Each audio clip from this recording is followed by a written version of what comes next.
નમસ્કાર, હું છું વિક્રમ વકીલ અને તમે જોઈ રહ્યા છો hotline news.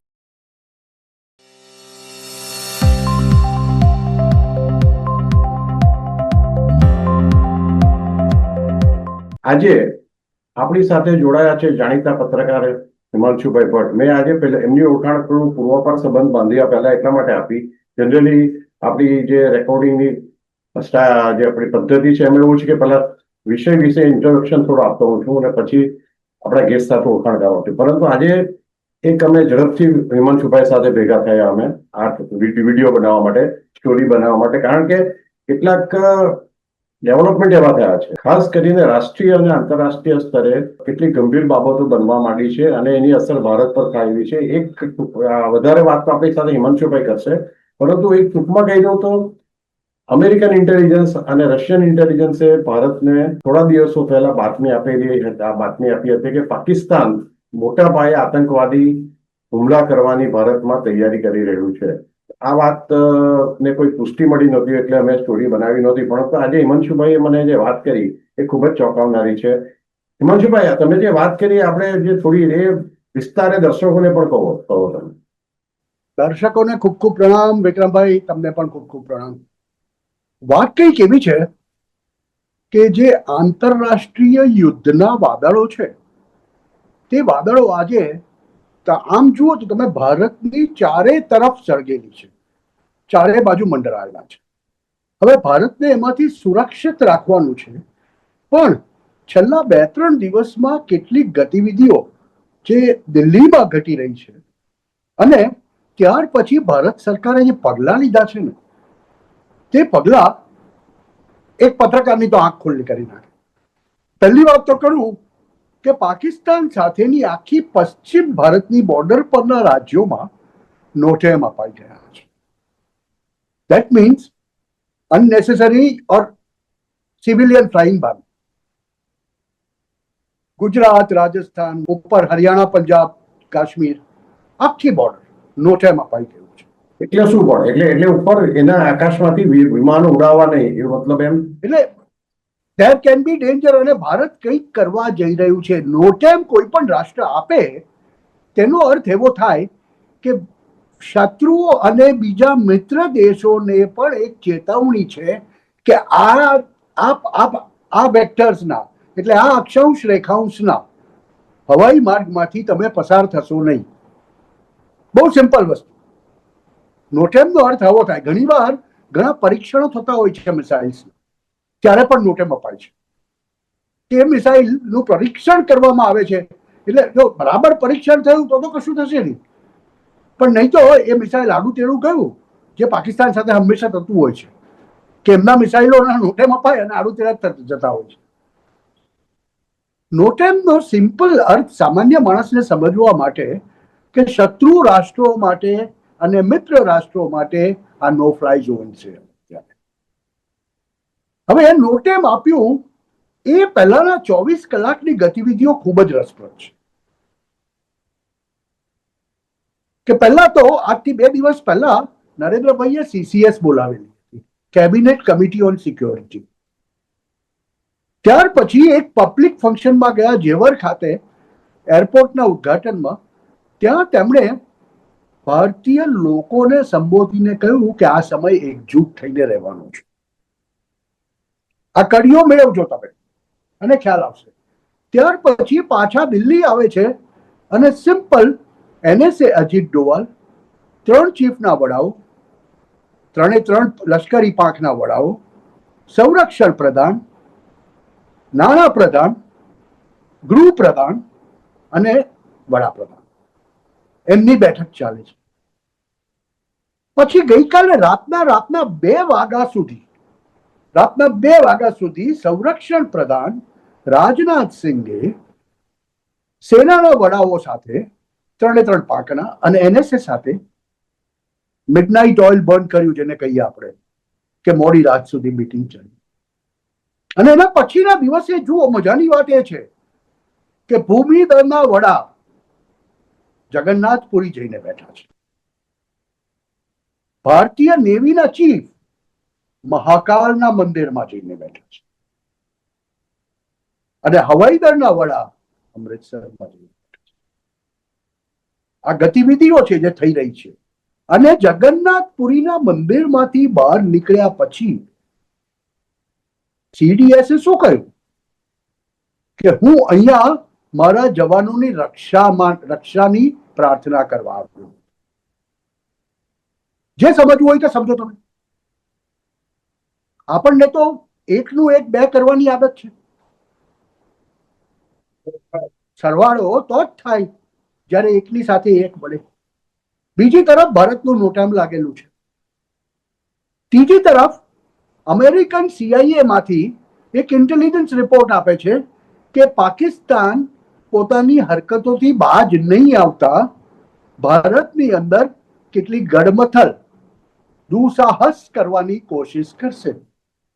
That is what Mossad has also said. Israeli intelligence. હવે ભારતનું ઇન્ટેલિજન્સ શેરિંગ આ બધા સાથે ચાલે છે. અને બાકી હતું તે આજથી 10 દિવસ પહેલા જે પેલા 7 વિદેશીઓ પકડાયા હતા ને, એક અમેરિકન અને 6 યુક્રેન વાળા, એ ટીપ ઓફ કોનું હતું? Russian intelligence. એ રશિયન ઇન્ટેલિજન્સના એક સોર્સમાંથી જ્યારે ખબર આવે છે કે be careful on your western front, તમારી પશ્ચિમી સરહદે કેરફુલ રહેજો. એટલે પછી નજર જાય છે પાકિસ્તાન ઉપર. દર્શકો, હું તમને આગળથી પાછળ લઈ જઈ રહ્યો છું. આજથી 3 દિવસ પહેલા અબ્દુલ બાસિત એક સમયે પાકિસ્તાનના ભારતના એમ્બેસેડર હતા. જે માણસે નવી દિલ્હીની અંદર કાશ્મીરના વિઘટનકારી તત્વોને એમની એમ્બેસીમાં બોલાવીને બિરિયાનીઓ ખવડાવી છે. યાસીન મલિક ને બધાને. કે અબ્દુલ બાસિત સામાન્ય સંજોગોમાં કઈ નહોતા બોલતો. તેનું નિવેદન આવે છે આજથી 3 દિવસ પહેલા કે અમારી પાસે જયારે છૂટકો નહીં હોય ત્યારે અમે અમેરિકાને તો નહીં મારી શકીએ, એટલા બધા દૂર છીએ. અમેરિકા અમારાથી બહુ દૂર છે, પણ અમારી રડારમાં જે આવે છે તે દિલ્હી અને મુંબઈ ને તો અમે ખલાસ કરી નાખીશું. આ બી કંઈક કહી જશે. આટલું ઓછું હોય તેમ ગઈકાલે નહીં, એનાથી 1 દિવસ આગળ, એટલે 48 કલાક પહેલા કરાચીમાં નહીં, રાવલપિંડીમાં નહીં, પણ લાહોરની અંદર પાકિસ્તાન સ્થિત પાકિસ્તાનમાં વસેલા તમામ આ કટ્ટરવાદી મુલ્લાઓ, ISI અને કેટલીક બીજી તંજીમોના વડાઓની બેઠક થાય છે. There is something cooking. કંઈક રંધાઈ રહ્યું છે. હવે જે રંધાયું છે તેની ખબર કદાચ ભારતીય ઇન્ટેલિજન્સને પડી ગઈ છે. જે દેખાય છે તે તો કંઈક એવું જ દેખાય છે. આ કંઈ આટલી બધી દોડધામ ગેસના બાટલાઓ માટે સરકાર નથી કરી રહી. વિક્રમભાઈ, આ વસ્તુ સમજવાની જરૂર છે. જ્યારે નોટેમ વેસ્ટર્ન બોર્ડર ઉપર આવે, આનો મતલબ બહુ સિમ્પલ થાય છે કે આવનારા દિવસોમાં કોઈના કોઈ પ્રકારનું દુસ્સાહસની શક્યતાઓ ખૂબ જ વધી ગયેલી છે. એટલા માટે આપણે એવું વિચારી શકીએ કે 26/11 જેવો હુમલો કદાચ કરવાનું દુસ્સાહસ પાકિસ્તાન કરે, કે જે કોંગ્રેસ શાસનમાં જે થતું હતું, ટ્રેનની અંદર બોમ્બ બ્લાસ્ટ, હજારોમાં બોમ્બ બ્લાસ્ટ, એ પ્રકારનું કાવતરું કરે. કારણ કે એમના પાકિસ્તાનના ISI સાથે સંકળાયેલા માણસો તો અહીંયા ગલીએ છે, અથવા તો પાકિસ્તાનના સિમ્પેથાઇઝર એ ગલીએ છે આપણે ત્યાં. એટલે પાકિસ્તાન માટે કે અહીંયા જાસૂસ ઘુસાડવા જરૂરી નથી, જેમ ભારતે રોય કરવું કઈ એમના માટે એમની પાસે માણસો તો છે, પણ તકલીફ એ છે કે ગયા વર્ષે એપ્રિલ-મે મહિનાની ઘટનાઓ, જે મેમાં ઓપરેશન સિંદૂર પછી સિંદૂરમાં જે માર પડ્યો હતો ને, તેને એ લોકો ભૂલી નથી શક્યા. પાકિસ્તાનને હજુ એ ખબર છે કે આ વખતે જો ભારતે કોઈ પણ પ્રકારનો પ્રીએમ્પ્ટિવ એટલે કે સામેથી કંઈ પણ થાય તે પહેલા પગલા લેશે ભારત, તો આપણને તબાહ કરી નાખશે. જો આખો ખેલ એનો છે. નરેન્દ્ર મોદી બહુ સ્પષ્ટ શબ્દોમાં કહ્યું છે કે ભારત સ્ટ્રેટેજિક ઓટોનોમીમાં માને છે. એટલે જ્યાં સુધી અમેરિકા અને ઇઝરાયલનું ઈરાન સાથેનું યુદ્ધ છે, ખાડી યુદ્ધ છે, તેમાં ભારત કોઈ પણ પક્ષે નથી. પણ આજ નરેન્દ્ર મોદીએ ઇઝરાયલની સંસદમાં ઉભા રહીને કહ્યું છે કે 23 ઓક્ટોબર 2024 જેવા હમાસના આતંકવાદી હુમલાઓને અમે વખોડીએ છીએ, એમાં અમે ઇઝરાયલની સાથે છીએ. એટલે ભારતે તો બહુ સ્પષ્ટ કરી દીધું છે પોતાની નીતિ. ઈરાનને પણ એક વસ્તુની ખબર છે કે ભવિષ્યના વિશ્વમાં ભારત વગર એને ચાલવાનું નથી. આજે ઈરાનની અંદર ઇન્ફ્રાસ્ટ્રક્ચર ડેવલપમેન્ટનું કામ જેટલું ભારત કરે છે એટલું બીજું કોઈ રાષ્ટ્ર નથી કરતું. આ હકીકત છે. એટલે આવી સ્થિતિમાં ઈરાનની સરકાર, આ સરકાર, કટ્ટર સરકાર પણ જો ભારતીય શિપોને હોર્મુઝમાંથી આવવા દેતી હોય તો કોઈ નવાઈ લાગવી જોઈએ નહીં. જીઓપોલિટિકલ જે નિર્ણય લીધા નરેન્દ્ર મોદી કે વિદેશ મંત્રાલય કે એસ જયશંકરે, એ ખૂબ જ મેચ્યોર હતા. કારણ કે જો આપણે હોર્મુઝની ખાડી ઈરાને આપણા માટે ખોલી, બીજી તરફ આપણી સાથે ઇઝરાયલ પણ સારા સંબંધ રાખે છે, ત્રીજું રશિયા પણ આપણને ઓઇલ આપે છે, અને ચોથું અમેરિકા પણ આપણે મદદ કરી રહ્યું છે. આ બધા જે આંતરિક એકબીજાના દુશ્મનો જે દેશો રાખે છે એકબીજા સાથે, એમાં ભારતને પોતાની અલિપ્તતા રાખીને બધા સાથે ભારતે સારા સંબંધ રાખે. નહીં, એ તો છે જ, પણ અત્યારે જે ખતરો છે, આ છેલ્લી 2 દિવસની જે ગતિ હોય બીજી હોય, અને જે છેલ્લા 2 દિવસમાં જે દિલ્હીની ઓફિસોમાં, કે દિલ્હીના સત્તાના કોરિડોરમાં જે ખણખણાટ થઈ રહ્યો છે, તે ખણખણાટ કંઈક બીજું દર્શાવે છે. અને એક વસ્તુ છે, જુઓ, આપણી બોર્ડરો, આપણી સરહદો ચારે તરફથી ઇન્સ્યુલેટેડ છે, સુરક્ષિત છે, એટલે આપણને કોઈ પણ પ્રકારના યુદ્ધનો કે કોઈ પણ પ્રકારના આક્રમણનો ખતરો નથી. તો એનો મતલબ એ નથી થતો કે આપણને ડિસ્ટર્બ કરવાની એક પણ તક આપણો દુશ્મન જવા દેશે. અને પાકિસ્તાન, જ્યાં વાત કરીએ ને આપણે વેસ્ટર્ન બોર્ડર, ખાસ વાત એ છે મારી કે નોટેમ વેસ્ટર્ન બોર્ડર પર જ કેમ અપાયું, બીજે કેમ નહીં? આની પાછળનું કારણ એ છે કે પાકિસ્તાનની સ્થિતિ છેલ્લા 7 દિવસમાં સુડી વચ્ચે સોપારી જેવી થઈ ગઈ છે. અને પાકિસ્તાનની પ્રજા ત્યાં આગળ કોઈ બહુ મોટે પાયે બળવો ના કરી બેસે, તેના માટે પાકિસ્તાની લશ્કરી શાસકને એક જ વસ્તુ દેખાય છે, અને તે છે ભારત ધસી આવ્યું, ભારત ધસી આવ્યું જેવી સ્થિતિ પેદા કરો, જેનાથી આખી પાકિસ્તાની આવામ, પાકિસ્તાની પ્રજા આંતરિક મારામારી ભૂલી જાય અને બધા ભારત વિરોધી બનીને પાકિસ્તાની સરકારને સપોર્ટ કરવા માંડે. હવે આ તો થઈ એની વાત, પણ એકચ્યુઅલ સ્થિતિ જુઓ તમે તો એક તરફ અમેરિકાએ પાકિસ્તાનને ફોર્સ કરવાનું શરૂ કરી દીધું છે કે ગાઝામાં તમે દળો મોકલો, શાંતિ રક્ષક દેશો. સાઉદી અરેબિયા સાથે જે કરાર પાકિસ્તાને કર્યો છે, તે કરારને ઇન્વોક કરીને એમબીએસે મોહમ્મદ બિન સુલમાને પાકિસ્તાનને એમ કહ્યું છે કે હવે અમારી ઉપર તો આક્રમણ થાય છે ઈરાનનું, તમે અમારી રક્ષા કરવા માટે દળો મોકલો, ફાઇટર પ્લેન્સ મોકલો. હવે આ બાજુ પાકિસ્તાનની અંદર 25 થી 35% પ્રજા એ શિયા પ્રજા છે. જો પાકિસ્તાન ઈરાન સામે લડવા માટે સાઉદી અરેબિયાના પક્ષમાં ચાલી જાય તો પાકિસ્તાનના મુલ્લાઓ, કેટલાક શિયાપંથી મુલ્લાઓ, એટલે તમને યાદ આવશે આસિમ મુનીરનું એ સ્ટેટમેન્ટ કે પાકિસ્તાનની અંદર ઈરાન માટે સહયોગ બતાવવાની જગ્યાએ તમને જો બહુ લાગતું હોય તો શિયાઓ ઈરાન ચાલી જાય, એમ કીધું હતું આજથી 3 દિવસ પહેલા. એટલે ત્યાં સ્થિતિ બહુ ખરાબ છે.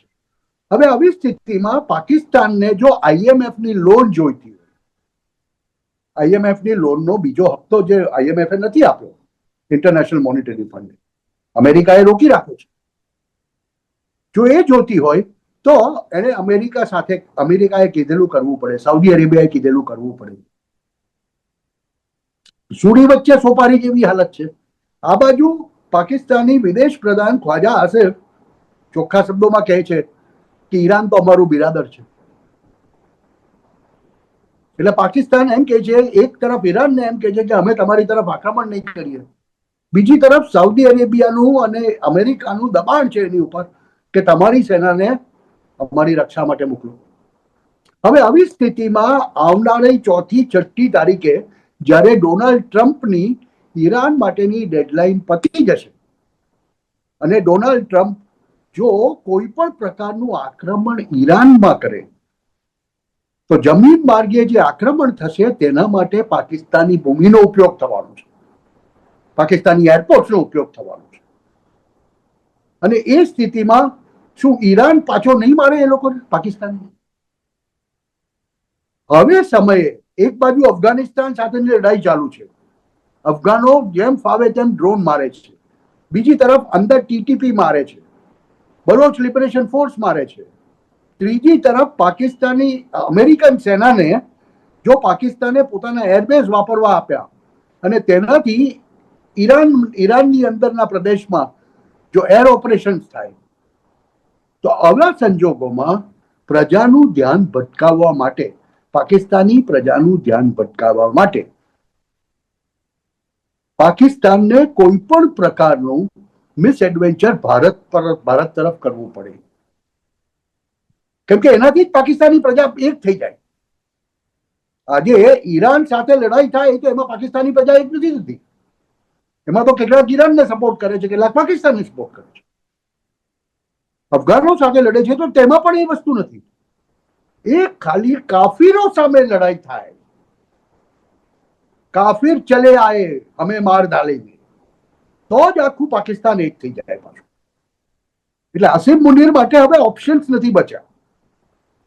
અને આવી સ્થિતિમાં આ જેમ જેમ દિવસો જતા જાય છે, આજે 30મી તારીખ છે, કાલે છેલ્લો દિવસ છે માર્ચનો, અને પછી એપ્રિલના 3 દિવસ, એટલે આવતા 7 થી 10 દિવસમાં તમને કોઈ ઘટનાઓ થતી જોવા મળે તો નવાઈ લાગવી જોઈએ નહીં. અને આવી સ્થિતિમાં ભારત પ્રીએમ્પ્ટિવ સ્ટ્રાઇક્સ કરે. પાકિસ્તાન કંઈ કરવા જાય એ પહેલા જેને ખતમ કરી નાખે. ત્યાં ત્યાં કે ભારતની એક મિસાઇલ S-400 માંથી નીકળે છે, જો 332 કિલોમીટર દૂર જઈને એમના એવાક્સના પ્લેનને ઉડાડી શકતી હોય તો ભારત પાસે એ શક્તિ છે કે અહીં બેઠા બેઠા જ આપણને ખબર પડે કે અહીંયાથી પાકિસ્તાનના મુરેજકેમાંથી આતંકવાદી હુમલો થવાનો છે, કે અહીંયા X જગ્યાએથી થવાનો છે, કે Y જગ્યાએથી થવાનો છે. આપણે એ હુમલોની તારીખ આવે એ પહેલા જ એને ખતમ કરી નાખે. આ પ્રકારની પ્રિએમ્પ્ટિવ સ્ટ્રાઇક્સ, યુદ્ધ નહીં, પ્રિએમ્પ્ટિવ સ્ટ્રાઇક્સ જો થાય, અને એના માટે અત્યારે બહુ જ ગંભીર પ્રકારે પ્લાનિંગ ચાલી રહ્યું હોય એવું દેખાઈ રહ્યું છે. આ વસ્તુઓ સત્તાવાર રીતે પ્રેસ નોટથી કોઈ નહીં કહે સાહેબ, કે કોઈ વિડીયો બી આપીને નહીં કહે, વિડીયોમાં બી નહીં કહે, ઇન્ડિકેશન છે. સાચી વાત છે. સેનાના વડા જગન્નાથપુરી મંદિરની બહાર ઉભા રહીને એમ કે હું મારા સૈનિકોની ના લાંબા આયુષ્યની પ્રાર્થના કરવા આવ્યું તો મતલબ શું થયો સાહેબ? Are you preparing for a war? No, we are not going to war. અને બીજી વાત યાદ રાખજો, પાકિસ્તાની સેના લડવાને કાબિલ નથી વિક્રમભાઈ. એની પાસે તો 3 દિવસ ચાલે એટલું જ પેટ્રોલ છે. ટેન્કો ત્યારે ચાલશે ને સાહેબ જ્યારે પેટ્રોલ હશે. જો એ થોડું ઘણું જે પેટ્રોલ છે એની ટાંકીઓને તમે સળગાવી દીધી તો, એટલે કોઈ પાકિસ્તાની કોઈ હરકત ના કરે કે જે રીતે પેલો અબ્દુલ બાસિત બોલ્યો ને કે અમે દિલ્હી ને મુંબઈ ને તબાહ કરી નાખીશું. કઈ મિસએડવેન્ચર ના કરે. એટલે એક્ઝેક્ટલી પાકિસ્તાન પાસે રસ્તો એક જ છે, એના લોકોને એક કરવાનો અને ધ્યાન ભટકાવવાનો મુશ્કેલીઓમાંથી, કે ભારત પર 26/11 જેવા હુમલા મોટા શહેરોમાં કરાવે અને ત્યાંની પ્રજા તાલી પાડે બેઠી બેઠી, અને આપણે અહીંયા પાકિસ્તાન પ્રેમીઓ ખુશ થાય એટલે પાકિસ્તાન એને આખું ડાયવર્ટ કરે. જે હમણાં જે ક્રાઇસિસમાંથી પસાર થઈ રહ્યું છે, પેટ્રોલ, ઉર્જા, એ ઉપરાંત પણ ઘણા બધા લોકલ ઇકોનોમિક ફ્રન્ટે પણ પાકિસ્તાન ખૂબ તકલીફમાં છે. રાજકીય રીતે પણ સેના અને ISI વચ્ચે સારા સંબંધ નથી, એવા પણ એક સમાચાર આવ્યા છે હિમાંશુભાઈ. અને હિમાંશુભાઈ, આપણે આ બાબત પર તમે પણ નજર રાખતા રહેજો, અને આપણે આવતીકાલે પણ જો શક્ય હશે તો ફરીથી આના પર એક સ્ટોરી બનાવશું. થેન્ક યુ વેરી મચ હિમાંશુભાઈ. આવા પ્રકારના વિડીયો તમને જોવા ગમતા હોય તો હોટલાઇન ન્યૂઝ ચેનલને લાઇક, શેર અને સબસ્ક્રાઇબ કરો.